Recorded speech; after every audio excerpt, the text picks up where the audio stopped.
Nattie here, your vibrational coach. And today we're talking about meditation, how to meditate.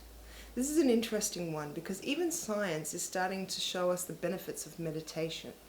And it used to be considered such a highly spiritual thing to meditate. Now we're noticing that some of the most successful people in the world are meditating. So why are they doing it? Because meditation is beneficial. But why is it beneficial? To understand meditation is to know how to use it in your life. See, the thing is that when you stop thinking, and let's face it, momentum of thought is going all the time. So really what you're wanting to do is just slow it down. So to slow it down, you're wanting to focus on just one thing that is absolutely assured. So this is why traditional meditation usually consists of listening to the breath. Because the breath is assured. You know what's going to happen. You're going to breathe in, then you're going to breathe out. You're going to breathe in, and guess what? You're going to breathe out. There is absolutely no doubt that you're going to breathe in and breathe out. So focusing on it is not going to worry you. So focusing on the breath or an om or anything that is singular is not just stopping all of the thoughts that you're having that are good, it's stopping all of the negative thoughts. And when you start to realize that well-being is really your natural state, you realize that it's quite easy that when you stop thinking those thoughts that are making you feel bad, you stop attracting negatively. So this is why people are carving out time in their day to meditate. However, what people don't realize about meditation is it doesn't have to be traditional meditation. What can actually happen is that a lot of people have found their own way of meditating and don't even know it. When you're focused on something, when you're really enjoying something, and you stop and you think, why do I enjoy it? And it's because none of the stresses of the rest of the day come into your mind when you're doing such an activity. You might be playing a sport. You might be playing a game and you're not thinking of anything other than the ball. Or if you're a surfer, it might be the wave. You're just there in the moment, embracing the moment, feeling good. Now, if you're really good at sports, you probably can meditate this way. However, some people, not so much. Maybe you clean. Sometimes you just know, I'm so stressed and I feel like cleaning. Seems like a strange thing to do. But it's not. The reason it's not strange is because that's higher self telling you, you need to let go of all of those thoughts that are hindering you right now. That's how you can feel better. So you go and you clean because you already know that that is going to stop you from thinking all those thoughts you don't want to be thinking. And you just know that if I keep washing this, it'll get cleaner. So understanding that meditation isn't just sitting on a beach somewhere going om. It's also a large part of our daily life, and when we find activities that can help us to relax and to de-stress, it's usually because we're focused on just one thing. However, when you start to do this vibrational work and you start to understand the relationship between your thoughts and your feelings, you'll start to see that you can purposefully use these activities. However, the problem with these activities is they're conditional, which means that what happens if you don't get time to go to the beach and surf? What happens if they cancel the game? What happens if you don't have time or the energy to clean? So traditional meditation is made the way it is so that you can do it anywhere. You get 5 minutes to yourself, you can meditate. So you don't need anything but yourself. You don't need anybody else but yourself. You can always meditate in a traditional way.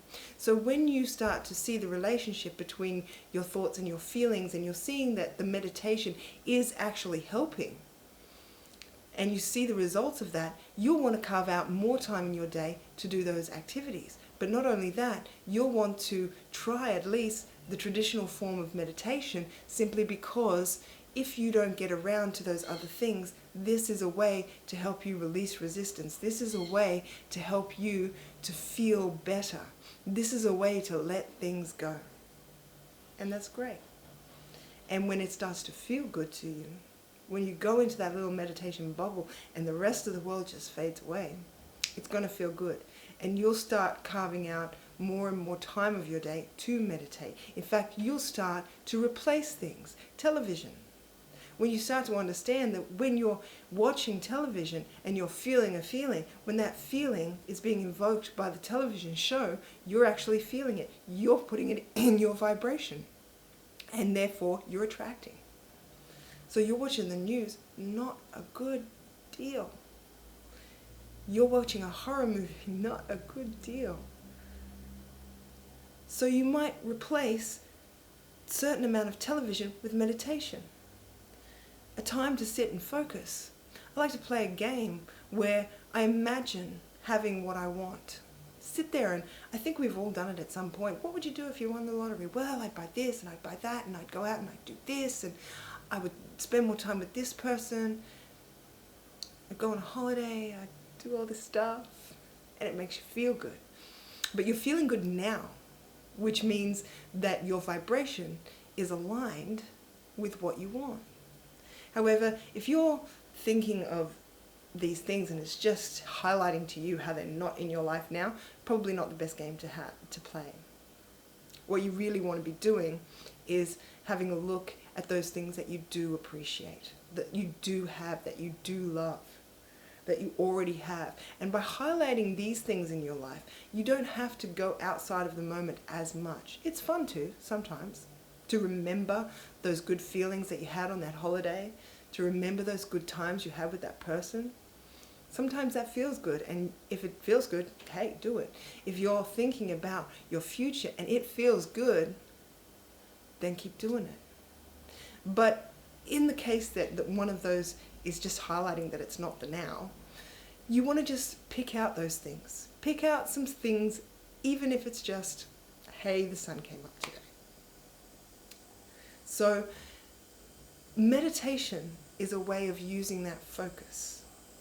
When you've got so much momentum in a negative direction, stopping your thought or slowing it down is a brilliant way to slow the momentum. Instead of trying to tackle it and push against it, just slow it down by giving less attention to it.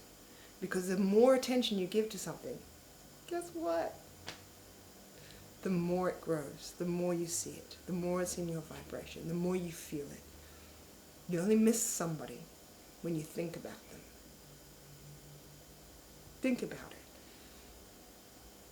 And then they say, absence makes the heart grow fonder. Why? Because when you're missing somebody, you're actually thinking about all of the good things about them and paying very little attention to the bad things about them. When you're in each other's face every day, you start to focus on those little quirky things that they do that annoy you. However, this does make the heart grow fonder, but what it also does is ensure that you will feel absence of them much more regularly, to the point where maybe you could be sitting in the same room with them and not feel connected, if you let it get that bad. But that's the way that momentum works and the law of attraction works. So meditation is a brilliant way of hitting 0 point. So instead of trying to push against the negative feelings and the negative thoughts, we're just allowing it all to leave. So this is how to meditate. You can figure it out for yourself, because it doesn't have to be done the same way by everybody. You know what's right for you, and connecting with higher self helps you to hear that more clearly, to be more clear, to have more clarity. And meditation is a brilliant way to do that. So I hope this information has been very helpful to you, and I'll see you next time.